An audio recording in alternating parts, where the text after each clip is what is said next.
Subscribe to our YouTube channel and press the bell icon to get the latest updates. Hi friends, welcome back. This is the third part of the video series on India-China face-off, and it is the concluding part. We will talk about the economic aspect of India-China face-off today. Why we are talking about the economic aspect? So first let me share some data with you.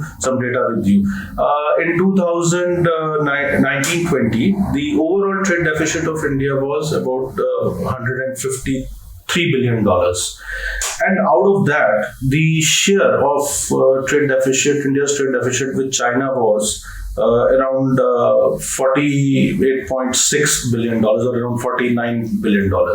So you can understand that out of $153 billion and almost $49 billion, that is one third of the trade deficit of India accrues to India's trading relation with China.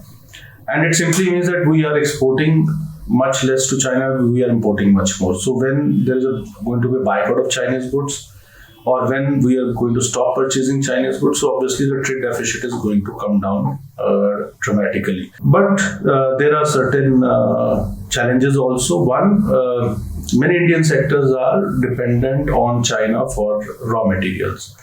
And overnight, the supply chains cannot be set up. It will take some long time. For example, if you take the case of pharmaceutical industry. So the API is basically the raw material for making drugs and medicine in India. So they come from largely China. And I think it will take some years to set up those supply lines. So we have to be patient. So there are some goods which can be replaced immediately, but there are some goods which cannot be replaced. Also, we need to understand that merely boycotting Chinese goods will not make India self-reliant. When we talk about making India self-reliant, it simply means that India should be in a position that whenever it goes to have a trade deal with any of the governments or any of the financial institutions or any of the big companies or corporations, so we should be in a position of strength where we are able to protect the interests of our country. So that is the actual meaning of, that is the actual definition of Swadeshi. It does not mean that we start producing all kinds of goods and services.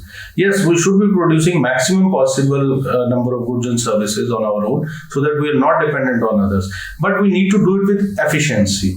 Now, when we talk about efficiency, so for efficiency, we need an ecosystem which is you can say business friendly and which provides ease of doing business. Unfortunately, successive governments have made announcements regarding providing ease of business, but it hasn't happened on the ground. And the reason is bureaucracy. Because ultimately, whatever the intentions of the government may be, when the things start getting implemented on the ground, so they become very complex. And it's a fact that in India, an average business person feels pretty harassed.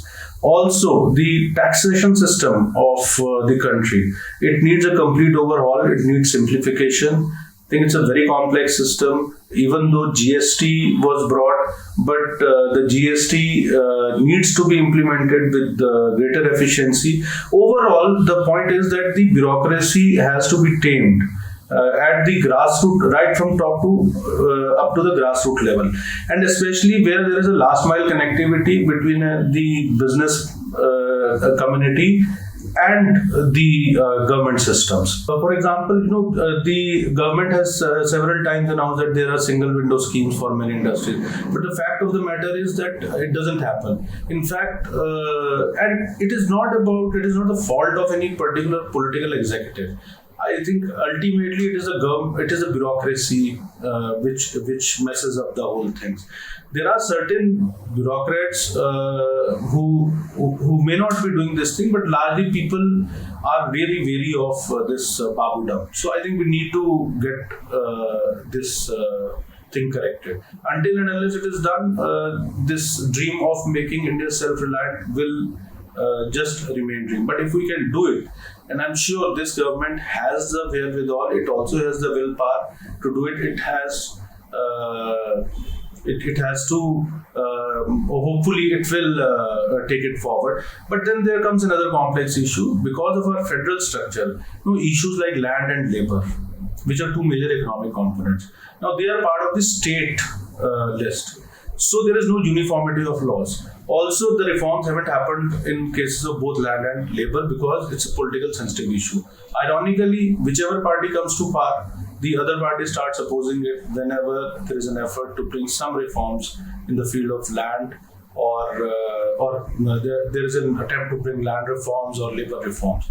So we also need to, if the country, all the states can come together and form a council, and you can be member of the council for GST. So I think similarly we need to create such structures, and through these structures we need to sort out this issue of lack of uniformity of laws and rules and regulations which affect the business community throughout the country. I think it's going to be a long haul. It's not an easy thing to restart many of the industries which we closed down because China was providing much cheaper goods to us. And the key would be how the government really kind of implements the policy measures it has announced, how the ease of doing business is created in reality and not merely on paper. So if we can do it, we can definitely make India self-reliant in a much shorter time than the world expects. But while doing that, again, I would reiterate that Swadeshi is not, or making India self-reliant should not be taken as a negative concept of destroying some country's economy. It is an affirmative concept, and we should work in both letter and spirit, keeping this in mind. Thank you.